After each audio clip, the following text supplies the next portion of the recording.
Mumbai central पर train रुकी तो मोहन शास्त्री अपनी पत्नी नंदिता के साथ ट्रेन से उतरकर खड़े हो गए। स्टेशन पर एक दूसरी ही दुनिया लग रही थी।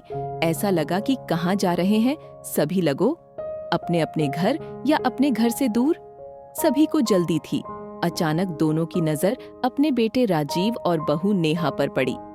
दोनों ने उनके पैर छुए तो नंदिता ने तो बहू नेहा को गले ही लगा लिया। नंदिता नेहा से नया संबंध जोड़ने के लिए अति उत्साहित थी। पिछले महीने ही शामली में विवाह के एक हफ्ते बाद ही राजीव नेहा के साथ मुंबई वापस आ गया था। रिश्तेदारों की भीड़ और नए पुराने रीति रिवाजों की भीड़ में नंदिता का बहू से केवल औपचारिक रिश्ता ही बन पाया था। फोन पर भी ज्यादा बात राजीव ही करता था। स्टेशन से ठाणे तक लगभग 1 घंटे की ड्राइव में नेहा चुप ही थी। मोहन जी और राजीव तो वैसे भी आपस में कम बोलते थे। बस नंदिता ही सबसे कुछ न कुछ बात करती रहती थी। राजीव और उससे बड़ी प्रिया जब स्कूल जाते थे, उनकी स्कूल की बातें बिना सुने उसे चैन नहीं आता था। नंदिता कार से बाहर देख रही थी। तेज रफ्तार गाड़ियां जिस अनुशासन से अपनी अपनी लाइन में फर्राटे से भाग रही थीं, नंदिता को किसी दौड़ प्रतियोगिता की आवाज आने लगी। अब वे खुद भी तो उस दौड़ का हिस्सा थे। घर पहुंचकर मोहन जी और नंदिता नहा धोकर खाना खाकर आराम करने लगे। राजीव नेहा के नए घर में लेटते ही नंदिता को अपना शामली का घर याद आ गया, जहां उन्होंने जीवन का एक बड़ा हिस्सा बिताया था। मोहन जी के रिटायर होने पर राजीव के विवाह के बाद वे अपना घर बेचकर यहां आ गए थे। प्रिया दिल्ली में थी। दोनों जीवन संध्या की यह बेला बेटे बहू के साथ बिताना चाहते थे। समय की धुरी पर चलता अतीत में खोया मन कब निश्चेष्ट हो गया, पता ही नहीं चला।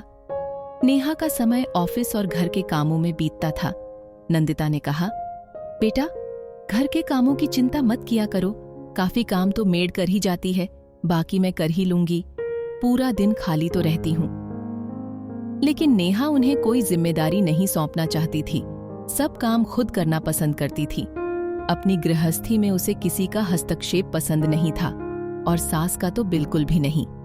नंदिता को घर के कामों से अलग थलग रखने में नेहा का नंदिता के प्रति सेवा भाव होता तो बात और थी, पर नेहा बिल्कुल नहीं चाहती थी कि नंदिता किसी भी रूप में उसके घर संसार से जुड़े।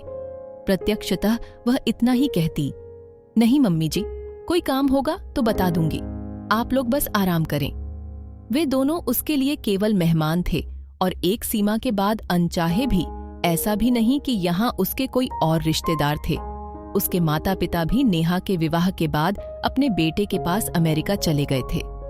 नेहा के बिना कहे भी स्पष्ट था कि एक लंबे समय के लिए उस घर में उन दोनों का रहना मुश्किल था। कितने चाव से वे अपना सब कुछ समेटकर यहाँ आए थे।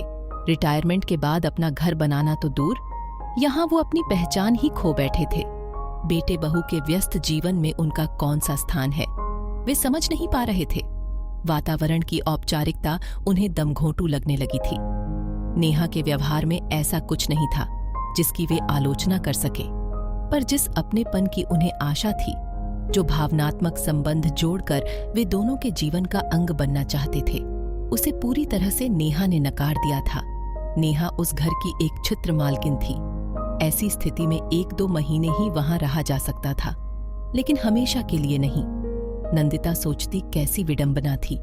बात कुछ भी नहीं थी, फिर भी बहुत बड़ी थी।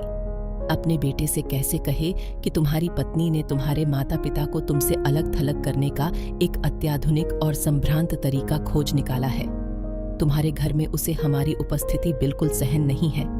क्या सचमुच राजीव नेहा के इस अभिजात्यपूर्ण व्यवहार में छुपी मानसिकता समझ नहीं पाता?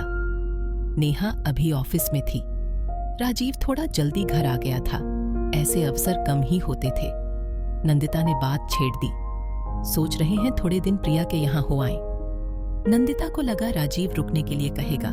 राजीव ने कुछ नहीं कहा, क्योंकि वह जानता था कि घर में सब कुछ असहज था। इससे पहले कि दिलों का तनाव बाहर आए, उनका जाना ही ठीक था।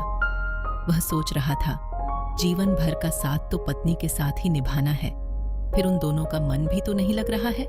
उनसे रुकने के लिए न कह पाने की असमर्थता का अपराध बोध था उसे, पर इतना ही बोला, हाँ ठीक है, चले जाइए, फिर यहाँ आना ही है। बिना कहे बहुत सी बातें समझ आ जाती हैं, खासकर अपनों के बीच। राजीव ही उन्हें स्टेशन छोड़ने आया। नेहा ऑफिस चली गई थी। राजीव ने माँ के हाथ में कुछ रुपए जबरदस्ती रख दिए। माँ की आंखों में आंसू देख न जाने कहां से उसकी आंखों में भी आंसू पलकों पर ही ठहर गए। पैर छूने झुका तो मोहन जी ने उसे गले लगाते हुए सारे गिले शिकवे पीछे छोड़ दिए। अगले दिन दोनों प्रिया और दामाद विनय के घर में थे। प्रिया के जुड़वां बच्चों सौरभि और सुरभि के साथ पूरा घर अस्त व्यस्त था। प्रिया की नौकरी की व्यस्तता और जुड़वा बच्चे आया बच्चों को संभालने में लगी रहती थी। घर की साफ सफाई का किसी को ध्यान नहीं था।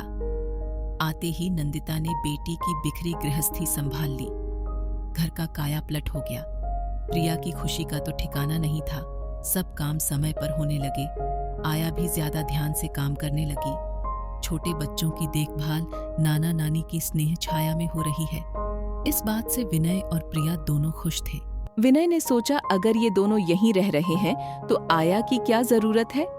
उसने अपने मन की बात नंदिता के सामने रख दी तो उसने भी सोचा विनय ठीक कह रहा है कि जो देखभाल घर के लोग करते हैं वह नौकर कहाँ कर सकते हैं। जबकि मोहन जी का सोचना था कि इस उम्र में पूरी तरह से बच्चों और घर के काम संभालना मुश्किल है, पर वे चुप रहे। धीरे धीरे घर और बाहर के सारे काम दोनों के कंधों पर ही आ पड़े। शुरू में तो मुंबई के खालीपन के बाद यह व्यस्तता उन्हें अच्छी लगी, परंतु फिर बोझ लगने लगी। आया के जाने के बाद नंदिता अकेली कितना कुछ कर सकती थी। उसने स्वयं आगे बढ़कर सारी जिम्मेदारी ली थी। वह किसी से कहती भी तो क्या। प्रिया और विनय आराम से अपनी सामाजिक और सांस्कृतिक जरूरतों को पूरा करने में लगे रहते।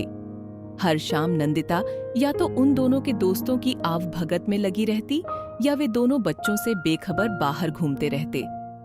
प्रिया बिल्कुल भूल गई थी कि माँ सालों से आर्थराइटिस की मरीज है और पिता ब्लड प्रेशर के, और इस उम्र में इतनी व्यस्तता और जिम्मेदारियां उनके बस की बात नहीं है। किसी ने नहीं सोचा कि रहने खाने की सुविधा ही जीवन का उत्कर्ष नहीं है। उसके अलावा भी दोनों की कुछ जरूरतें या आशाएं हो सकती हैं। मोहन जी को शामली का अपना घर याद आता है। सुबह उठकर गर्म चाय के साथ नंदिता के साथ न्यूज़पेपर पढ़ना और कई खबरों पर बातें करना, जो उनके रिटायर्ड जीवन का एक हिस्सा हो गया था, अब असंभव था। कैसे फंस गए थे वे और नंदिता यहाँ। यह एक दूसरी ही जेल थी जहाँ उन्हें लगता कि उनसे बेगारी करवाई जा रही है।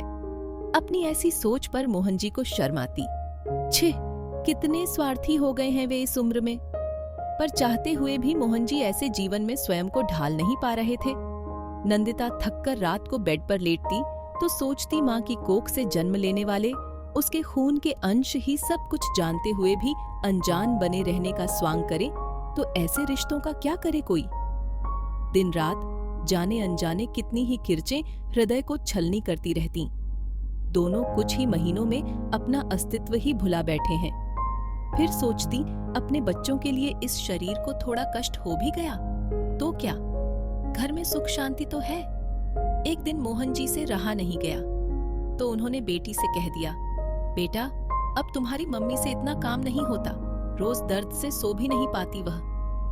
प्रिया तुनक कर बोली, मम्मी ने खुद ही काम करना शुरू किया था, मैंने नहीं कहा था उन्हें। मेरा घर जैसा था ठीक था। घर तो प्रिया का ही था, वे दोनों तो मेहमान ही थे।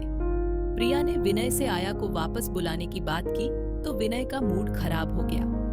खैर मेड आई तो नंदिता ने चैन की सांस ली, लेकिन विनय का व्यवहार बहुत बदल गया, जिसे महसूस कर मोहन जी और नंदिता का मन एकदम उचट गया।